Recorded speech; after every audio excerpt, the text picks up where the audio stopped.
In my dream today, I was walking with the Kwe. The Kwe are the Khoisan. They are my foundational ancestors. They are where we came from, the branch of the Xhosa that I belong to. That's where we came from. We were adopted. So anyway, Khoisan for you, but the actual word, the actual name is Kwe. So I went to bed at my like 12 midnight, maybe 1:30 a.m. and I just woke up because I woke up before, in between, and then I was told to sleep again. And today I was with my queer ancestors, and um, we were at war. Me and my queer ancestors against some other people I don't know. So I can barely remember the beginning of the war, but I was at some party with someone and I gave them something. I don't remember that at all. However, my ancestors came to pick me up at the party. When they come to me, we go back in time. That's why the Kwe calls someone like me time bender, time traveler, because we go back in time. So I was with my Kwe ancestors, a hunting party, and one of them carried me, right? He carried me. It was just him and I. Okay. And we walked past these warriors, also from that era. They were throwing arrows and spears at each other. And I was so scared. I was like, why? And uh, I remember the beginning of the dream. The beginning of the dream, I was with this biracial guy. He's not important. Anyway, I was with this biracial guy, and there were snakes coming his way, and he was scared of them. So I looked around, I saw the dog. I saw dogs. I said, oh, go to the dogs. The snakes don't like dogs. Go to the dogs. If you go stand by the dogs, the snakes won't come there. But I wasn't afraid of the snakes because I am a Jola snake. I wasn't afraid of the snakes. So then that's why my ancestor came to pick me up. So I was just telling somebody who was afraid of snakes where to go. Anyway,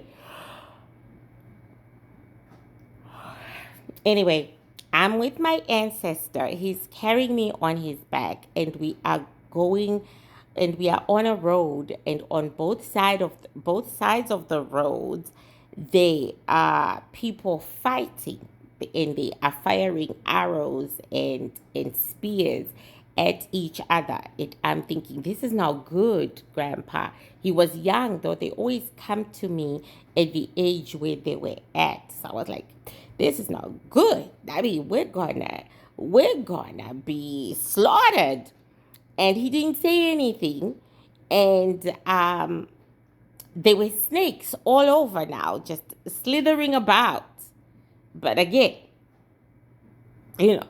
So anyway, those are my other ancestors, right? So anyway, this road is endless. Then we get to this really dangerous place in the road where the war was fierce. It was even coming from the ocean. It was coming from water.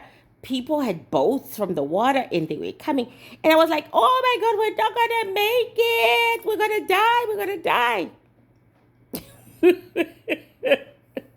Yeah, I just had lunch, breakfast, late breakfast. We're gonna die. We're gonna die. Just so my teeth. Anyway, we get past it.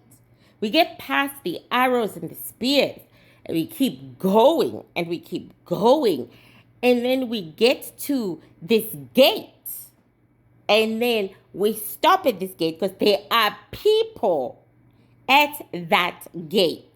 People want to get into the house that's, behind the gate.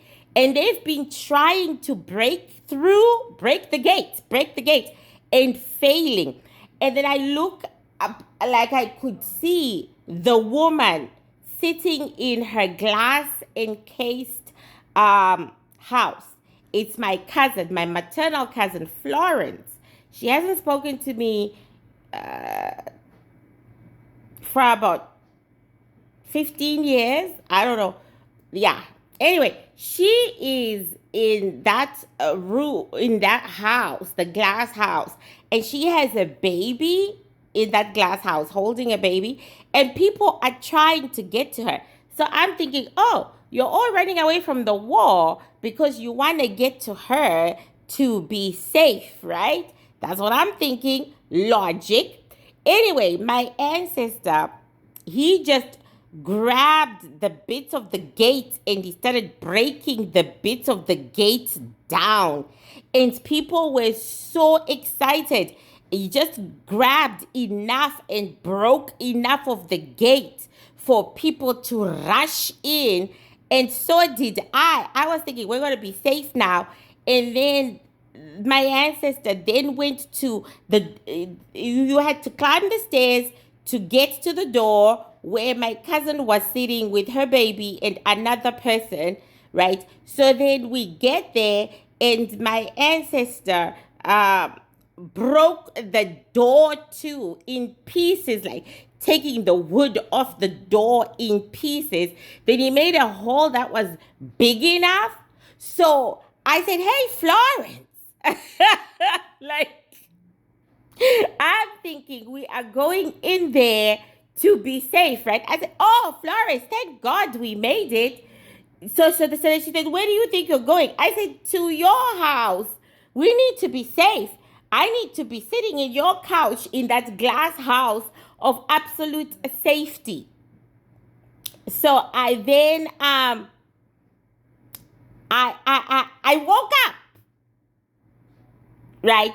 Only to discover that she stole my energies. I knew that, of course. I have known that for 15 years. I just didn't know what she stole. Okay, I had no idea what Florence stole from me. I knew she stole my energies, but I had no idea what she stole. She happens to be my cousin, the prostitute sister, Melody. She happens to be her older sister. I knew she'd stolen something, but I didn't know what. I still don't know what it is. But she had barricaded herself from ever giving it back. And the other people whom my ancestor let through are also people whose energies she stole. Yeah. She stole their energies, then she barricaded herself against us. Those soldiers who were throwing spears and arrows were her ancestors, stopping us from getting to the thief. She has very strong ancestors. I'm so sad that she chose to use them to do dark stuff. Anyway, we broke down her barrier.